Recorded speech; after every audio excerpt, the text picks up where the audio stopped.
Baik, Assalamualaikum, salam sejahtera, salam GBN, salam Malaysia dan salam kuasa ketiga. Ya, jadi baru-baru ini saya terima satu soalan daripada penonton yang ingin tahu ya apakah situasi sebenar ya berhubung dengan kestabilan kerajaan pimpinan Datuk Seri Ismail Sabri. Secara spesifik, penonton ini bertanya kepada saya satu soalan yang cukup bagus, iaitu memandangkan Datuk Seri Ismail Sabri tidak melanjutkan MOU ya bersama Pakatan Harapan, maka adakah ini bermakna pilihan raya akan diadakan dalam masa terdekat seperti yang diwar-warkan oleh satu portal yang memetik satu penganalisa kononnya lah. Okey, so dia bertanya kepada saya. Nah, ini jawapan saya ya. Jadi dengar baik-baik. Pertama sekali, sekarang ini hanya satu pihak yang sedang giat membincangkan PRU15 perlu parlimen dibubarkan, dan pihak ini adalah kem kluster mahkamah, iaitu kluster mahkamah dan sekutu-sekutu mereka daripada UMNO. Ya, jadi hanya kem kluster mahkamah sedang asyik membincangkan atau mengungkit-ungkitkan pembubaran awal parlimen dan PRU awal, bukannya orang lain. Okey, kerana mereka terdesak. Okey, itu pertama. Keduanya, saya tahu bahawa baru-baru ni ada pihak yang keliru.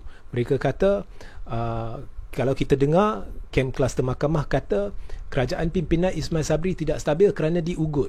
Diugut oleh siapa? Diugut oleh Bersatu dan sebagainya. Ini saya dah jelaskan dalam live semalam, iaitu jika anda boleh kata Bersatu membuat tuntutan terhadap Ismail Sabri, maka itu adalah satu bentuk ugutan. Saya boleh berkata hari demi hari kluster mahkamah atau kem kluster mahkamah, termasuk pemimpin-pemimpin tertentu yang rapat dengan Najib seperti Isham Jalil, Ashraf Wajdi, hari-hari membangkitkan pembubaran parlimen dan menuntut parlimen dibubarkan. Di umum, itu sudah jadi satu bentuk ugutan terhadap Ismail Sabri, kerana perkara ini diceritakan di umum, sedangkan kepimpinan UMNO, Ashraf Wajdi, ya, Isham Jalil dan sebagainya, kem kluster mahkamah ni semuanya tidak ada peranan dalam kerajaan. Maka jika nak bincang dengan Ismail Sabri berkenaan pembubaran parlimen, seharusnya ia dilakukan atas landasan parti yang betul dan tidak perlu diwar-warkan di umum.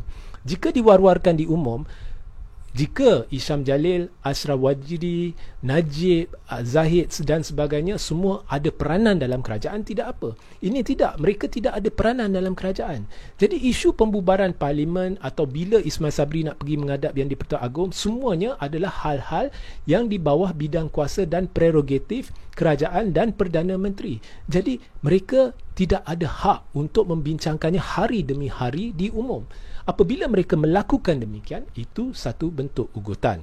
Ketiga, adakah pembatalan MOU ataupun lebih tepat MOU tidak dilanjutkan, adakah ini bermakna Ismail Sabri bercadang ya membubarkan parlimen dalam masa terdekat, ya, seperti yang didakwa oleh satu portal yang memetik seorang penanalisis. Nah, pertama sekali anda lihat MOU yang sedia ada, yang selepas 31 Julai ini tidak akan dilanjutkan. MOU ini tidak mengikat mana-mana pihak dari sudut perundangan. Maknanya, jika mana-mana pihak sebelum ini tidak menepati mana-mana syarat MOU, ianya tidak menjadi masalah dari sudut undang-undang. Ianya hanya satu memorandum persefahaman yang bertulis. Yang kedua, laporan portal itu silap, iaitu tidak ada persefahaman baru antara Ismail Sabri dengan Pakatan Harapan. Sebenarnya Ismail Sabri telah memasuki satu persefahaman baru dengan Pakatan Harapan, dan ini menjadi nyata apabila Ismail Sabri memberitahu bahawa ada persefahaman di antara Pakatan Harapan dan beliau selaku Perdana Menteri untuk tidak melanjutkan MOU versi yang sedia ada yang bertulis, tetapi mereka akan menerusi persefahaman yang dicapai, meneruskan agenda-agenda transformasi dan segala apa yang perlu dilakukan yang terkandung di dalam MOU yang dulu, ya. Dan ini secara tidak langsung bermakna memang persefahaman antara kerajaan dan Pakatan Harapan diteruskan. Cuma dulu bertulis, sekarang ianya secara lisan. Tetapi walaupun secara lisan, ianya satu kenyataan yang dibuat oleh Ismail Sabri yang didokumentasi oleh media-media, dan oleh itu ianya sudah jadi satu persefahaman yang bertulis secara tidak langsung. Ya, jadi jangan kata tak ada persefahaman. Kalau dulu pun tidak terikat dari sudut perundangan, sekarang pun tidak terikat dari sudut perundangan. Tetapi Ismail Sabri dengan jelas telah memberi petunjuk kepada kluster mahkamah bahawa satu persefahaman sudah dicapai. Maknanya ada persefahaman yang akan berterusan sehingga parlimen dibubarkan. Dan lagi satu petanda yang telah diberikan oleh Ismail Sabri adalah bahawa banyak kerja yang dia perlu lakukan.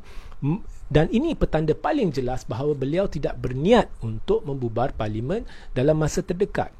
Jadi soal portal memetik orang ni orang tu, ini semua taktik-taktik lazim yang kadang-kadang orang penganalisa ni kadang-kadang ada berkait dengan pihak tertentu. Jadi inilah jawapan saya. Ada tak persefahaman? Ada persefahaman baru, persefahaman secara lisan yang telah diumumkan, yang melanjutkan segala apa yang terkandung di dalam MOU versi bertulis. Ya, so saya tidak jangkakan parlimen akan dibubarkan tahun ini. Saya menjangkakan dengan keyakinan 90%, bukan 100%, bahawa parlimen akan dibubarkan tahun depan atau hujung tahun ini, tetapi pilihan raya tahun depan.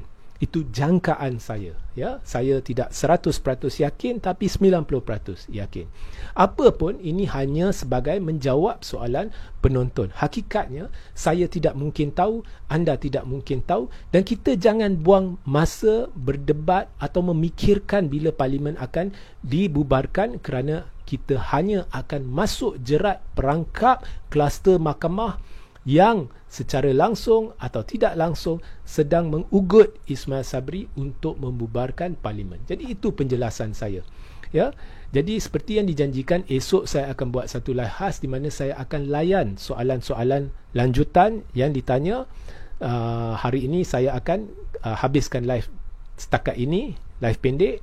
Jadi sehingga kita berjumpa esok. Assalamualaikum, salam sejahtera, salam GBN, salam Malaysia dan salam kuasa ketiga.